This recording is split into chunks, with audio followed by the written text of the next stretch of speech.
Hi everyone, welcome to my group's presentation. In today's video, my group will present a case review for the law of contract 2. My group consists of myself, Ethan Chang, Nur Fateha, Ahmad Yusuf, Umasri, Mahashini, and Veni Tarani. In today's video, we will do a case review on the case of Raymond Estate Sdn Bhd and Jaya Ikatan Plantation Sdn Bhd 2013. We will present on the facts of the case, issues of the case, judgment of the case, rationale and other cases, and lastly, analysis and suggestions. On the case, I would like to introduce a remedy relating to the case, which is specific performance. Specific performance is an equitable relief upon the discretion of the court and is provided by Chapter 11 of the Specific Relief Act 1950. The specific performance is governed by Section 11 to Section 29 of the SRA 1950. An order for a specific performance has the effect of ordering a contracting party to do what he has undertaken to do. The remedy of the specific performance is entirely discretionary. The Malaysian court may, based on the established principles and rules, award or decline to grant specific performance based on the case of Sekema Sdn Bhd and Lian Sang Company Sdn Bhd 1989. The court is not bound to grant such relief merely because it is lawful to do so. However, the decision to grant or decline a specific performance must be exercised based on judicial principles and capable of correction by the Court of Appeal based on the case of Ganam, daughter of Rajamani, and Somo, son of Sina. In the case of Regent Mount Estate Sdn Bhd against Jaya Ikatan Plantation Sdn Bhd, the two parties involved were not in the same course of the agreement regarding the terms of selling a piece of land. The defendant resisted the agreement to be declared as terminated and no such further effect. The defendant stated that there was such a clash of promises on behalf of the plaintiff. Meanwhile, the plaintiff prayed to the court to enforce the terms of the sales agreement. The subject land was deemed to be estate land, which means that the land board's approval was required for the sale to go through. The plaintiff contended that they were under no obligation to finalize the sale until they obtained written confirmation from the defendant's attorney. The question of whether the sale agreement should be upheld or revoked result from the opposite parties' conflicting accounts of what happened and how the agreement was interpreted. The court laid down two following issues to be determined. Firstly, whether the plaintiff had the capacity and had shown continuous readiness and willingness to perform the contract on the plaintiff's part. Secondly, whether the presumption in Section 11 Clause 2 of the Specific Relief Act has sufficiently rebutted. I'm going to explain about the judgment between Regimut Estate vs Jaya Ikatan Plantation. Beginning with the first issue that arose, the court held to dismiss the plaintiff claim and allow the defendant to make a counterclaim. It is because, according to contract that happened between them, after 3 years month from the sales and purchase agreement, the defendant has right to make this SPA to be null and void. Provision made the defendant to end the agreement if the certain of the terms does not happen in a specific time. According to the Section 36 Clause 1 in Contracts Act 194, explain us that contingents to do or not to do anything if specific uncertain event happen with a fixed time or before the time fixed, the event become impossible. It is explained as when a contract be forced, which notice explain us the time of specific. If the contract happen according to the time only, it is considered as a valid contract. The court found the defendant actually act as a contractual right by giving the notice of the time and treating the SPA as no longer effective after the stipulated 3-month period. The court found that plaintiff did not prove that it was constantly prepared and financially able to complete the purchase of it, Additionally, the plaintiff was unable to fulfill its obligation under the contract and lacking continuous readiness and financial capability to complete the purchase as agreed. It was deemed to be eligible for a court under requiring the specific performance of the contract. Specific performance is a legal remedy where the court compels a party to fulfill their contractual obligation. In this case, since the plaintiff could not meet its responsibility under the agreement, there occurred the breach of the contract by the plaintiff. According to the second issue, the court found that the presumptions outlined in Section 11, Clause 2 of the Specific Relief Act 1950 explain us to overcome this case. This section generally presumes that when a party seeks a specific performance of a contract, it is presumed that damages will be a sufficient loss suffered or expected by the plaintiff.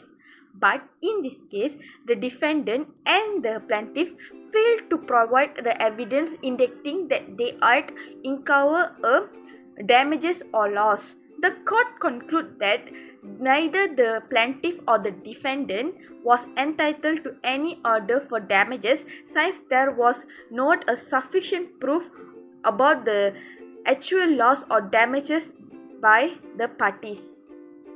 Thank you. That's all from me. Thank you. Presenting on the ratio decidendi found in the Raymond Estate case. In this case, the High Court, referring to Section 11 of the Specific Relief Act, held that there was a presumption that the breach of a contract to transfer immovable property cannot be adequately relieved by compensation in money. Thus, specific performance should be ordered where the subject matter of the contract is immovable property. The burden of rebutting this presumption lies on the defendant to prove that the plaintiff can be adequately relieved with damages. In this case, the High Court was satisfied that the presumption was successfully rebutted by the defendant. Thus, the onus of proof shifted to the plaintiff, where the court stated that the plaintiff must establish a right for such an order of specific performance to be decreed by the court. The judgment of the High Court was overruled by the Court of Appeal. However, the Court of Appeal affirmed the principle that was laid in the original case, whereby it was stated that there was a presumption that a breach of contract to transfer immovable property could not be adequately compensated in money terms. On appeal, the court granted an order of specific performance as the court found that the defendant had not successfully rebutted this presumption. The principle followed in Raymond is tried law and is part of a long line of authority that has established the same principle. In Zaibun Sa against Loh Kun Moy, the Privy Council held that Section 11 of the Specific Relief Act provides a presumption which requires the court to exercise its discretion in granting an order of specific performance when there is a contract of sale of immovable property. It was further stated that to rebut this presumption, it must be proven that the plaintiff could be adequately relieved by compensation in money. In this case, the respondent had claimed specific performance of a contract for the sale of a land against the appellant. The Privy Council affirmed the decision of the Federal Court in granting an order of specific performance. That is all from me. Thank you very much. In Sekemas against Lian Seng, the Supreme Court followed the same principle whereby it stated that there is a presumption that the contract for the sale of immovable property cannot be compensated by money. In this case, the respondent agreed to sell a piece of land to the appellant for a sum of money. Despite full payment not being made, the respondent delivered the land to the appellant for the development purposes. However, the appellant failed to pay the final installment and the respondent sued for specific performance of the contract. Here, the Supreme Court stated that the presumption under Section 11 only exists when there is a breach of transfer of property and not a breach to pay money. Thus, the section does not apply in this case. In this part, I will explain on the analysis of the case. Further in this discussion, the case of Raymond Estate Sdn Bhd and Jaya Ikatan Plantation Sdn Bhd will also be reviewed if it fulfills the conditions for specific performance to be granted. The first element is granted where damages not adequate. According to conventional wisdom, if damages are adequate remedy, specific performance will not be mandated. The Sales and Purchase Agreement (SPA) was amended to include Section 4, subsection E, which permitted the plaintiff to end the agreement with the defendant at any time, provided that the plaintiff receives a refund of the deposit amount paid, along with any interest that has accrued. The opportunity unilaterally end the SPA and accept a monetary return of the deposit unequivocally stated that the plaintiff would accept monetary settlement and that the specific performance of the contract was no longer a problem. For this reason, the presumption contained in Section 11, subsection 2 of the Specific Relief Act 1950 had been refuted, as there was sufficient evidence demonstrating that the plaintiff has explicitly or implicitly agreed that monetary damages would be sufficient in the event that the defendant committed a breach of contract as threatened and or in the event that the SPA had expired or been terminated. The next element is discretionary on the aspect of unfairness. Since the contract is legally enforceable, the contract will consider other relevant factors including whether the deal is unjust. However, it is not required to grant specific performance. Even though they may not constitute grounds for contract invalidity, the court may refuse specific execution of a contract that was secured through unfair means.